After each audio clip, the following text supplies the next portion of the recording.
യഥാർത്ഥത്തിൽ എന്തിനു വേണ്ടിയാണ് ഈ പ്രതിഷേധം? അതാണ് ഇതിന്റെ പോളിറ്റിക്സ്. എനിക്ക് KSU പ്രവർത്തകരോടും ഇപ്പോൾ ആരോഗ്യ വകുപ്പിനെ താറടിച്ച് കാണിക്കാൻ ശ്രമിക്കുന്ന പ്രതിഷേധത്തോടും ഈ ഉള്ള ഏറ്റവും വലിയ വിയോജിപ്പ് എന്ന് പറയുന്നത്, യഥാർത്ഥത്തിൽ മന്ത്രി വീണ ജോർജിനെ ഇവർ ലക്ഷ്യം വെക്കുന്നത് എന്തുകൊണ്ടാണ്? ഇന്നലെയൊന്നും അല്ലല്ലോ, കുറച്ച് നാളായിട്ട് മന്ത്രി വീണ ജോർജിനെ ലക്ഷ്യം വെച്ചുകൊണ്ടിരിക്കുകയാണ്. എന്തിനാണ് മന്ത്രി വീണ ജോർജിനെ ലക്ഷ്യം വെക്കുന്നത്? ആരോഗ്യ മേഖലയെ താറടിക്കേണ്ടതുണ്ട്. പ്രിയപ്പെട്ട പ്രേക്ഷകരെ, കഴിഞ്ഞ കുറച്ച് ദിവസങ്ങളിലായി കേരളത്തിലെ ആരോഗ്യ മേഖലയിൽ നടന്നുകൊണ്ടിരിക്കുന്ന 3 പ്രധാനപ്പെട്ട കാര്യങ്ങൾ ഞാൻ പറയാം. ഇത് ആരെയാണ് ചൊടിപ്പിക്കുന്നതെന്ന് പ്രേക്ഷകർ തീരുമാനിച്ചാൽ മതി. കോഴിക്കോട് ഇന്ത്യയിലെ ആദ്യത്തെ അവയവമാറ്റത്തിനുള്ള ആശുപത്രിയുടെ നിർമ്മാണ പ്രവർത്തനം തുടങ്ങി. ഇത് ആരെയാണ് ചൊടിപ്പിക്കുക?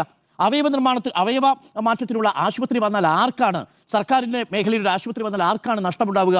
സ്വകാര്യ ആരോഗ്യ കുത്തകയ്ക്കാണ് അതിനകത്ത് നഷ്ടമുണ്ടാവുക. അപ്പോൾ സ്വകാര്യ ആശുപത്രിയെ സംബന്ധിച്ച് അവർ കോമ്പീറ്റർ വരാൻ പോകുന്നു എന്നുള്ളതാണ്. രണ്ടാമത്തത്, തിരുവനന്തപുരത്ത് RCCയുടെ പുതിയ ബിൽഡിംഗ് നാടിന് സമർപ്പിച്ചിരിക്കുന്നു. RCCക്ക് പുതിയ ബിൽഡിംഗ് വന്നാൽ ആരെയാണത് വിരൽ പിടിപ്പിക്കുക? ഓങ്കോളജി ഡോക്ടർമാരെ വലിയ പ്രതിഫലം കൊടുത്ത് ആശുപത്രിയിലേക്ക് കൊണ്ടുവന്നുകൊണ്ടിരിക്കുന്ന വിദേശ നിക്ഷേപം ഇപ്പോഴും സ്വകാര്യ ആശുപത്രികളിൽ സ്വീകരിച്ചുകൊണ്ടിരിക്കുന്ന സ്വകാര്യ ആശുപത്രി മാഫിയയ്ക്കാണ്. മൂന്നാമത്തത്, കൊച്ചിൻ ക്യാൻസർ സെന്റർ അടുത്തിടെയാണ് നാടിന് സമർപ്പിച്ചത്. ആർക്കാണ് അതിന്റെ ലാഭം ഉണ്ടാവുക? ഏത് പ്രൈവറ്റ് ഹോസ്പിറ്റലിലാണ് അതിന്റെ നഷ്ടമുണ്ടാവുക എന്നത് മാത്രം പ്രേക്ഷകർ ആലോചിച്ചാൽ മതി. പ്രേക്ഷകരെ, നിങ്ങൾക്കറിയുമോ, കഴിഞ്ഞ 5 വർഷം കൊണ്ട് 24.7 ലക്ഷം പേർക്ക് സൗജന്യ ചികിത്സ കൊടുത്തിട്ടുണ്ട് കേരളത്തിലെ ആരോഗ്യവകുപ്പ്. മൊത്തം കണക്കുകൂട്ടിയെടുത്താൽ എത്ര രൂപയുടെ ആരോഗ്യ ചികിത്സയാണ് കൊടുത്തിരിക്കുന്നത് പറയാൻ പറ്റുമോ? 8425 കോടി രൂപ. ഈ 8425 കോടി രൂപ കേരളത്തിലെ ആരോഗ്യ മേഖല ശക്തമായതുകൊണ്ട് നമ്മൾ പൊതു ചികിത്സയ്ക്ക് വേണ്ടി ഉപയോഗിച്ചതാ. ഈ പൈസ യഥാർത്ഥത്തിൽ എവിടെ പോകേണ്ടിയിരുന്നതാ? 4000 കോടിയെങ്കിലും പോകേണ്ടിയിരുന്നത് സ്വകാര്യ ആശുപത്രികളിലേക്കാണ്. അവിടെ സ്വകാര്യ ആശുപത്രികളിലേക്ക് പോകാതെ അതിനെ തടഞ്ഞു നിർത്തിയിട്ടുണ്ട് ആരോഗ്യവകുപ്പ്. അപ്പോൾ ആരോഗ്യ മേഖല നന്നായി പ്രവർത്തിച്ചാൽ ആർക്കാ നഷ്ടം? സ്വകാര്യ മേഖലയ്ക്കാണ്, ഒരു സംശയവുമില്ല.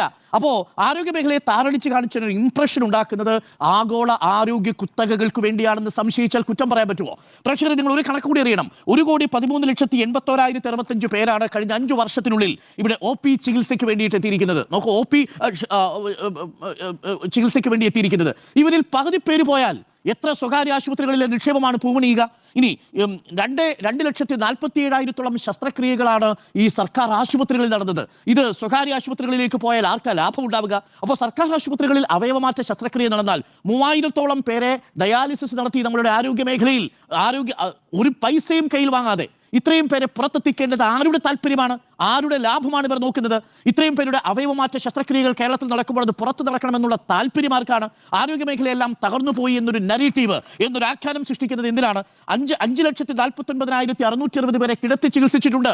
ഈ കിടത്തി ചികിത്സിച്ച ഇൻപേഷ്യന്റുമാരിൽ പകുതി പേരെ പുറത്തെത്തിച്ചാൽ അവരുടെ ചികിത്സയുടെ പേരിലുള്ള വലിയ കൊള്ള ലാഭം കൊയ്യാനിരിക്കുന്ന സ്വകാര്യ ആശുപത്രികളെ സഹായിക്കാൻ വേണ്ടിയല്ലേ എന്നുള്ള വളരെ പ്രധാനപ്പെട്ട ചോദ്യമുണ്ട്. ഇവിടുത്തെ ഇൻഷുറൻസ് കമ്പനികളെ, ഹെൽത്ത് ഇൻഷുറൻസ് കമ്പനികളെ, ഇവിടുത്തെ സ്വകാര്യ ആരോഗ്യ കുത്തകകളെ സംരക്ഷിക്കാനും അവർക്ക് ലാഭം ഉണ്ടാക്കി കൊടുക്കാനും വേണ്ടിയാണോ കേരളത്തിലെ ആരോഗ്യ മേഖലയെ താറടിക്കുന്നതാണ് ചോദ്യം. ഇല്ലെങ്കിൽ ന്യായമായും എന്റെ ചോദ്യം ഇതാണ്: ആരോഗ്യ മേഖലയിൽ വരുന്ന പിഴവുകൾ ചൂണ്ടിക്കാട്ടണം, വിമർശിക്കണം, അതിനെതിരെ പ്രതിഷേധിക്കണം.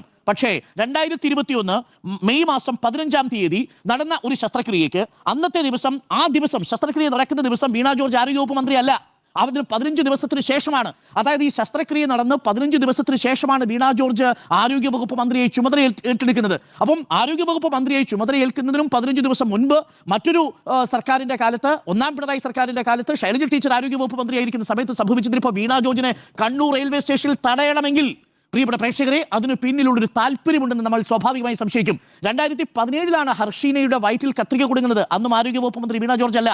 പ്രതിഷേധിക്കാം, ആരോഗ്യവകുപ്പ് മന്ത്രി പങ്കെടുക്കുന്ന ചടങ്ങുകൾ നിങ്ങൾ ബഹിഷ്കരിക്കാം, ഇത് ആരോഗ്യവകുപ്പിന്റെ വീഴ്ചയാണെന്ന് പറയാം. പക്ഷേ നിങ്ങൾ ആരോഗ്യവകുപ്പ് മന്ത്രി വീണ ജോർജിനെ കരിങ്കടി കാണിക്കുന്നത് എന്തിനാണ് എന്ന വളരെ പ്രധാനപ്പെട്ട ഒരു ചോദ്യം നമ്മുടെ മുന്നിലുണ്ട്. അതിനുള്ള ഉത്തരം ഇനി പറയേണ്ടതിന്റെ ബാധ്യത പ്രതിപക്ഷത്തിനുണ്ട്. ഇവിടുത്തെ സ്വകാര്യ ആശുപത്രികളെ സംരക്ഷിക്കാൻ വേണ്ടി, സ്വകാര്യ ആഗോള കുത്തകളെ സംരക്ഷിക്കാൻ വേണ്ടിയാണ് എന്ന ന്യായമായ സംശയമുണ്ടാവും. ഞാൻ തുടർച്ചയായി പറഞ്ഞുകൊണ്ടിരിക്കുന്ന ഇതാണ്: കഴിഞ്ഞ കുറച്ച് വർഷങ്ങളിലായിട്ട് കേരളത്തിലേക്ക് വന്നിരിക്കുന്ന വിദേശ നിക്ഷേപം, KKR-ന്റെയും ബ്ലാക്ക് സ്റ്റോണിന്റെയും പേരിൽ Baby Memorial, Maitra, KIMS, Aster Medicity, അങ്ങനെ നിരവധി ആശുപത്രികളിലെ വിദേശ നിക്ഷേപത്തിന് വേണ്ടിയുള്ള കാവൽ ഭടന്മാരായി കേരളത്തിലെ ഈ പ്രതിഷേധിക്കുന്നവർ മാറരുത്, പ്രതിപക്ഷം മാറരുത് എന്നൊരു അഭ്യർത്ഥന മാത്രമാണുള്ളത്. പാവപ്പെട്ട മനുഷ്യരാണ് കേരളത്തിൽ, അവർക്കുള്ള അവസാനത്തെ അത്താണിയാണ് നമ്മുടെ മെഡിക്കൽ കോളേജുകളും നമ്മളുടെ ആരോഗ്യ സംവിധാനങ്ങളും.